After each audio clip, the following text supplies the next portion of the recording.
वीर शहीद जेन्जीको सम्झनामा। आमा, देशले रगत मागे त म कसरी पछाडि हटु? त्यसैले हाँसी हाँसी बलिदान दिएको छु यो मेरो देशलाई। स्वाभिमान अनि अस्तित्वको आन्दोलनमा सडकमै ढल्यौ। पक्कै तिम्रो त्यो त्यागले नयाँ नेपालको निर्माण हुनेछ। अझै पनि आलै छन् ती रगतले लटपटिएका ती सडकका पाटाहरू जहाँ देशको भविष्य खोजिरहेका थियौ।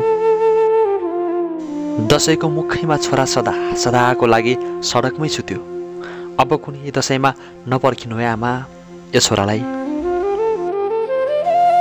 स्कुलमा समेत पिट्न नपाउने यो देशमा ताकि ताकि बीच सडकमा गोली हानेको छ नेपाल सरकारले।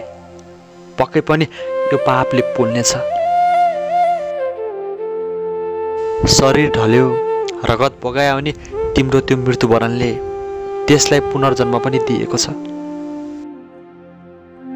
प्रिय वीर पुस्ता, तिम्रो बलिदानको कथा इतिहासको पानामा सुनौलो अक्षरले लेखिनेछ। तिमी आफ्नै आमाको लागि मृत्युवरण त गर्यौ होला, तर नेपाल आमाको कोखमा सदा सदाको लागि जीवित भइरहनेछौ। प्रिय जेन्जी, तिम्रो बलिदान, योगदान अनि वीरताको सदैव गुणगान गाइनेछ।